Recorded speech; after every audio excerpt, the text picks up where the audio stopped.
va largement. Bah, en ce cas-là, regarde, inverse tes œufs. On part là. Bon, mais ça fait partie de l'affaire.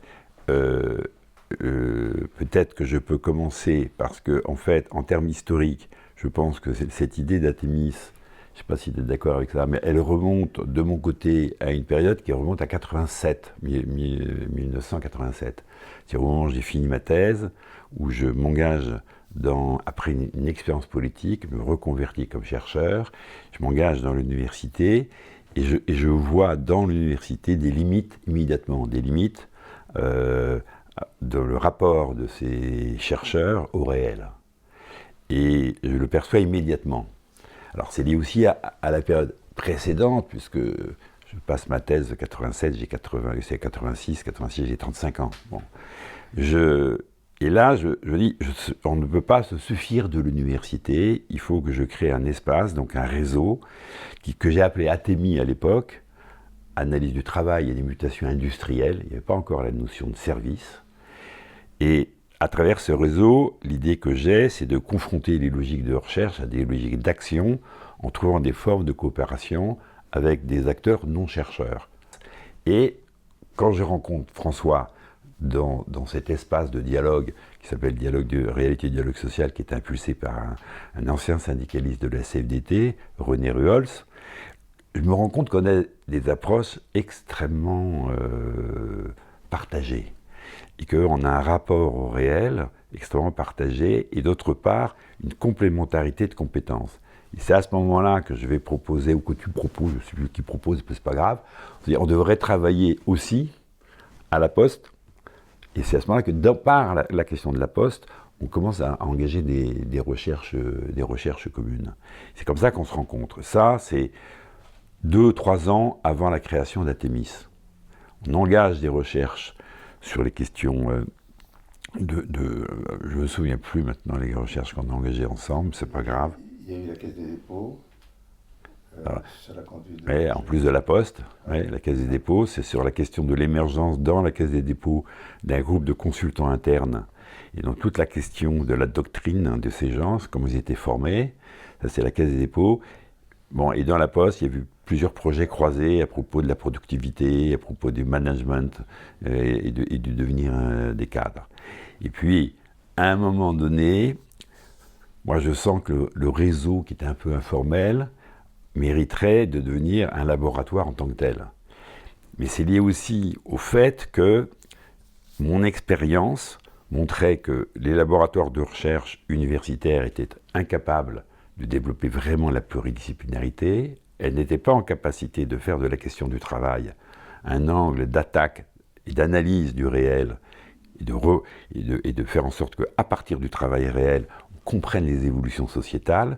Les laboratoires n'étaient pas en capacité de faire ça et qu'il était nécessaire de créer un espace formel, d'où la création d'Athémis.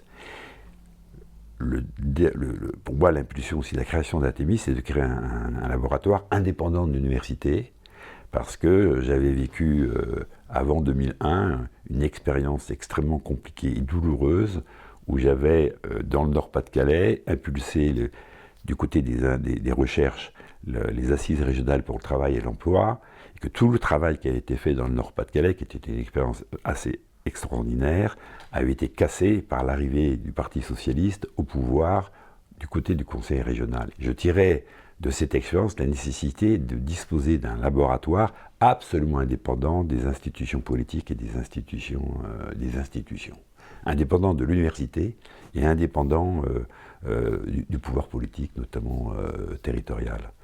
Et c'est à ce moment-là que j'ai prouvé à François qu'on passe ça ensemble.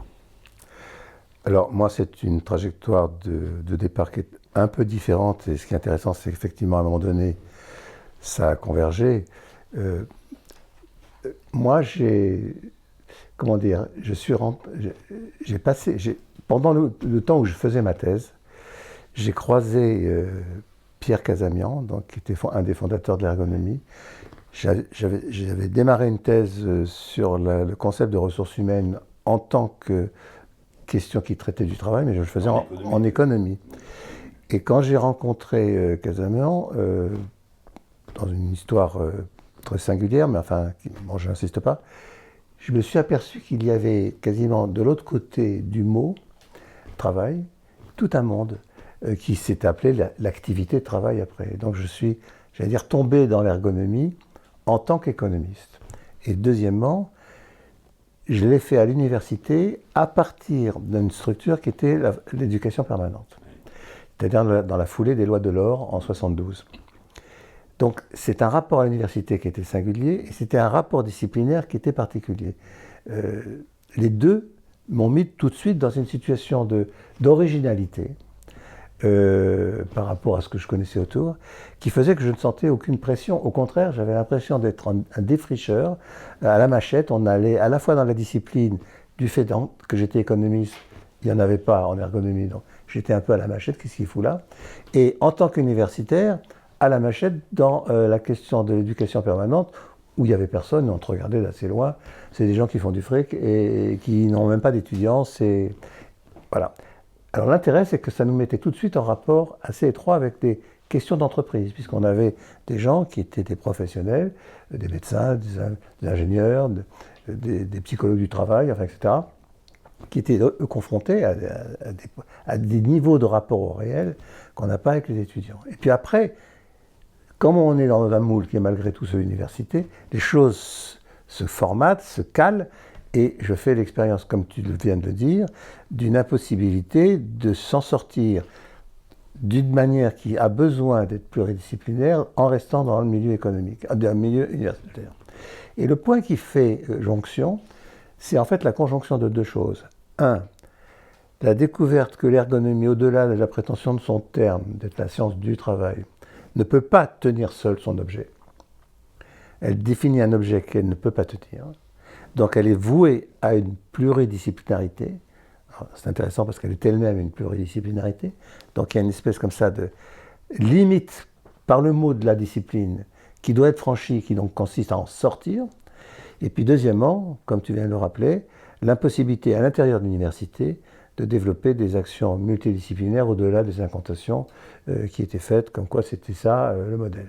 Donc les deux mêlés, l'impossibilité de tenir dans le cadre et de la discipline et du dispositif formel, de tenir ce qu'on voulait faire. D'où une première démarche que j'ai eue, moi, à travers l'ergonomie, on avait monté un institut qui nous mettait un peu à côté de la fac pour pouvoir, d'abord, du point de vue de la gestion, arrêter de rester embêté par les systèmes administratifs et pouvoir développer par ailleurs des actions dont on ne rendait compte qu'à nous-mêmes.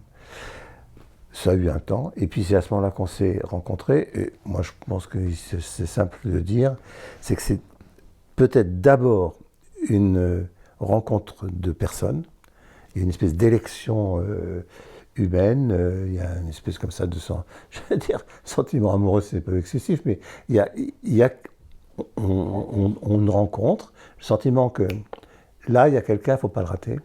Mais c'est un peu ma vie, ça. Moi, j'ai toujours eu le sentiment que les rencontres sont décisives. Enfin, on fait rien tout seul, quoi. Le seul talent, c'est de ne pas rater les occasions qui se présentent, mais tu n'en es pas complètement responsable non plus. Et puis après, il y a la manière dont ce qu'on fait valide ce sujet-là. Et pour m'arrêter à ça, pour moi, ce qu'on a fait en créant Artemis, c'était à la conjonction de trois dimensions qui reviennent à ce que je viens de dire. Un, le travail est indisciplinable, c'est-à-dire que personne ne peut tenir seul la question, quand bien même il se la donne comme son objet, ça déborde. Donc ça pose un problème épistémologique et méthodologique de la pluridisciplinarité. Deux, les questions de terrain sont des questions de recherche, c'est-à-dire les questions qui nous intéressent n'ont pas de dispositif formel adapté comme capacité d'y répondre et de l'appliquer. On est donc dans des activités qui sont forcément de recherche, quand bien même on n'est pas un chercheur. Et trois, tout ceci a besoin d'un adossement à une ambition de type politique, c'est-à-dire, on le disait plutôt aussi comme ça, poser les questions à l'échelle de la société, quoi. Après, ça s'est alimenté par l'écologie, etc. C'est ces trois dimensions-là qui ont articulé à la fois, alors en retour, un changement assez profond dans les contenus des enseignements qu'on faisait, y compris dans la discipline, en ergonomie, ce qui continue. Et deuxièmement, dans une conception du métier d'intervenant, de consultant, qui devait inclure d'entrée de jeu une ambition de type recherche, c'est-à-dire se mêler de choses qu'on ne connaît pas. Il y a un élément complémentaire, ce que vient de dire François, du démarrage d'Athémis, qui effectivement porte sur une rencontre entre des personnes plutôt engagées dans l'ergonomie et des personnes comme moi plutôt engagées dans l'économie, en considérant que la question du travail est une question centrale. C'est le rapport à la subjectivité et au psychisme, à la question on peut dire de manière large, à la psychologie. En fait, à la psychodynamique du travail. Parce que ça va être l'autre discipline. Alors, elle ne s'est pas formalisée par le fait que quelqu'un de la psychodynamique du travail s'associe à nous à la création d'Athémis. Je pense qu'il y avait, avec les gens qui sont, les collègues et amis qui sont engagés dans la psychodynamique du travail, il y avait un différend à ce moment-là sur la nécessité de créer un laboratoire indépendant de l'université. Eux continuaient à travailler dans le cadre de l'université. Là-dessus, on a eu à un moment donné un désaccord avec Christophe Dejour sur l'intérêt de créer Athémis ou pas. Et lui, il était plutôt dans l'idée que c'était pas ça qu'il fallait faire, il fallait rester à l'intérieur de l'université. Et François et moi, on voyait l'importance d'une autonomie. Oui, juste une remarque, c'est que ce à quoi tu fais allusion à propos de Christophe et une différence d'opportunité à sortir de la fac, il me semble que c'était pas qu'avec lui. Tout le milieu universitaire était complètement hostile à l'idée qu'on puisse avoir l'idée même de développer quelque chose en dehors. Oui, il y avait une hostilité sur cette idée, il y avait un désaccord assez profond sur cette idée. Mais nous, quand on a fondé Athémis, on voyait bien que la question du travail était au cœur de la dynamique économique, de la création de la valeur, donc des changements économiques. On voyait bien que les questions d'organisation, ce qu'on appelait, qu'on continue d'ailleurs à appeler le management, étaient entièrement réinterrogées, où l'ergonomie était très sollicitée. Mais on sentait bien aussi qu'on ne pouvait pas se passer d'une approche de la subjectivité, du rapport entre l'inconscient et la question du travail, et que donc on avait besoin d'une doctrine, d'une théorie qui soit en lien avec ce qu'on abordait, et pour nous c'était la psychodynamique du travail. Alors ça correspondait au fait que de mon côté, moi j'avais travaillé avec Christophe Dejour depuis la naissance de la discipline, c'est-à-dire en 1986, parce que je faisais partie du séminaire qui a travaillé sur la psychopathologie du travail, on disait à l'époque. Et toi, tu avais quand même suivi, je parle à ta place, excuse-moi François, mais le sentiment que j'ai eu, c'est que tu étais dans le courant de ceux qui créaient un lien entre le psycho et le travail. Tu étais plutôt du côté de la psychodynamique du travail également, et donc tu étais favorable à ce qu'on intègre cette dimension-là dans nos approches économiques. Alors, à ce moment-là, les membres de ce laboratoire ne sont pas rentrés dans l'Athémis, mais au cours du développement de notre activité, on a trouvé l'occasion de travailler ensemble à plusieurs reprises, avec Christophe Dejour, avec Isabelle Gernet, avec Frédéric Debout notamment, surtout avec Christophe Dejour. On a eu l'occasion de travailler. On a eu ensuite des rencontres entre le laboratoire de psychodynamique du travail et nous-mêmes, Athémis, assez régulières. Donc là, les échanges et la façon de nous approprier la psychodynamique du travail, on l'a intégré, mais ça ne s'est pas formalisé sous un laboratoire commun.